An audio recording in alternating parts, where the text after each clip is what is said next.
اور دیکھیں فرقہ واریت کتنی بڑی لعنت ہے. یہ جملہ انہوں نے بول کے کہا اپنے منہ سے میری دشمنی میں. وہ کہتے ہیں قرآن و سنت میں کہیں اللہ تعالیٰ نے نہیں فرمایا کہ قرآن اور حدیث کو فالو کرو جی، بلکہ یہ کہا صراط الذین انعمت علیہم کہ انعام یافتہ لوگوں کے راستے پہ چلنا ہے. یہ بات تو ٹھیک تھی لیکن یہ آدھا سچ تھا، صراط الذین انعمت علیہم. اس سے یہ کیسے ثابت ہو گیا کہ اللہ اور اس کے رسول نے یہ بات نہیں کی کہ قرآن و سنت کو فالو کرو؟ ایک مسلمان کو زیب دیتی ہے یہ بات. لیکن یہ ہے، یہ مفتی اکمل کا بھی کلپ ہے کہ قرآن حدیث ڈائریکٹ نہ پڑھو گمراہ ہو جاؤ گے. ہاں اس کا بھی ایک کلپ ہے. ایک تو مفتی عبدالواحد قریشی کا بھی آپ نے سنا نا، اس کا بھی ہے کلپ. یہ سارے ایک ہی ہیں. سمیع العلیم من الشیطان الرجیم. مرزا محمد علی انجینئر، مفتی اکمل، ان دونوں کی حال ہی میں ایک ویڈیو آئی ہے. یہ اس ویڈیو میں یہ اقرار کر رہے ہیں کہ قرآن میں کہاں لکھا ہے کہ قرآن و حدیث کو فالو کرو. قرآن و حدیث کو فالو کرو. قرآن میں کہاں لکھا ہے قرآن و سنت کو فالو کرو؟ کہاں لکھا ہے؟ یہ تو ہمیں مفتیان کرام، علماء کرام، عالم دین جو ہیں پاکستان کی دنیا کے، وہ ہمیں یہ نعوذ باللہ اس کی ہمیں وہ اطاعت اتباع کرنے کا بتاتے ہیں. اب یہ خود کو بہت بڑے عالم دین سمجھتے ہیں. یہ کہتے ہیں کہ ہمارے لاکھوں کے حساب سے فالوور ہیں، لاکھوں کے حساب سے ہمارے سٹوڈنٹ ہیں. اب یہ ان کا اقرار ہے ان دونوں کا. میں آپ کو قرآن میں لے چلتا ہوں، سورۃ محمد آیت نمبر 33. اللہ فرماتا ہے بسم اللہ الرحمن الرحیم، یا ایھا الذین آمنوا اطیعوا اللہ و اطیعوا الرسول ولا تبطلوا اعمالکم. اللہ فرماتا ہے اے رسول ان سے کہہ دو اطاعت کریں تیری، اطاعت کریں میری. اگر یہ اطاعت نہ کریں گے تیری، اللہ اختیارات اپنے رسول کو دے رہا ہے کہ اگر یہ اطاعت نہ کریں گے تیری تو میں ان کے اعمال ضائع کر دوں گا. تو نبی صلی اللہ علیہ وسلم کی اطاعت کیا ہے؟ نبی صلی اللہ علیہ وسلم کی اطاعت حدیث مبارک ہے. جو آپ صلی اللہ علیہ وسلم کی زبان مبارک سے نکلا، آپ صلی اللہ علیہ وسلم نے حکم دیا کہ اس کی اطاعت کرو، اس کی اتباع کرو، اس پر عمل کرو. تو اور کیا ہو گیا؟ اس کے بعد سورۃ آل عمران میں آیت نمبر 31 میں اللہ فرماتا ہے بسم اللہ الرحمن الرحیم، قل ان کنتم تحبون اللہ فاتبعونی یحببکم اللہ.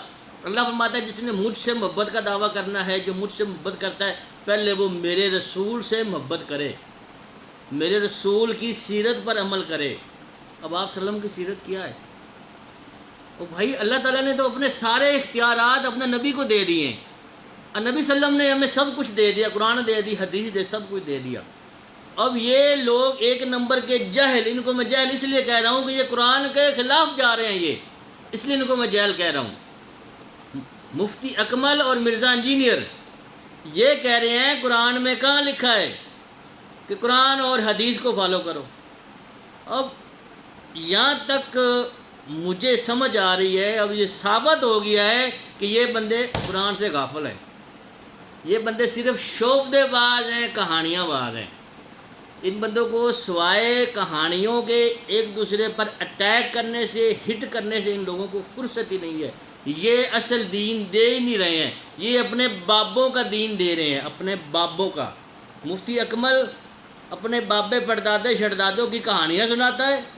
مرزا انجینئر صاحب اپنے مسلک کی، اپنے مذہب کی، وہ اپنے مذہب کی، اپنے مسلک کی وہ بندہ سپورٹ کرتا ہے، اس کو سپورٹ کرتا ہے، وہ اس کا تحفظ کرتا ہے، اس کی حفاظت کرتا ہے، اس کے اوپر بولتا ہے. وہ مطلب یہ ہے کہ وہ امام شافعی کے جتنے بھی ماننے والے ہیں، جیسے حافظ زبیر علی زئی تھے، یا وہ مولوی مولانا اسحاق مرحوم صاحب نے جنت بخشے وہ تھے، یا ایسے کچھ علماء تھے، یا اس کے بعد امام بخاری یا امام مسلم. اور یہ امام بخاری مسلم کون تھے؟ یہ سرکاری ملا تھے.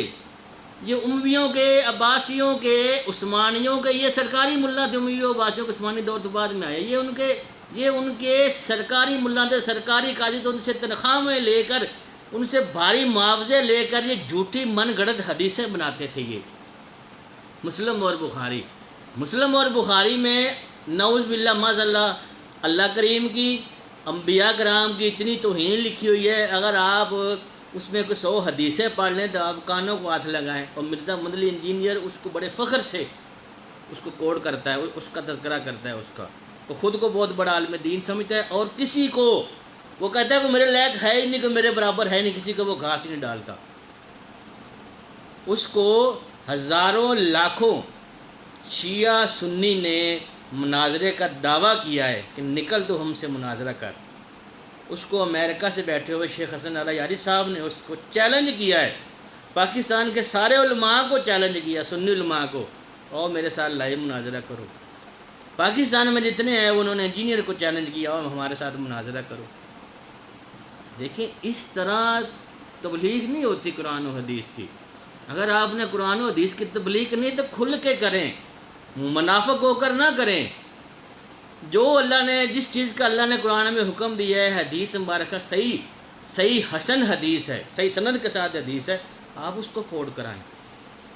وآخر دعوانا الحمدللہ وما علینا الا البلاغ المبین۔ قاری ذاکر خطیب اہل بیت علامہ لطیف رضا۔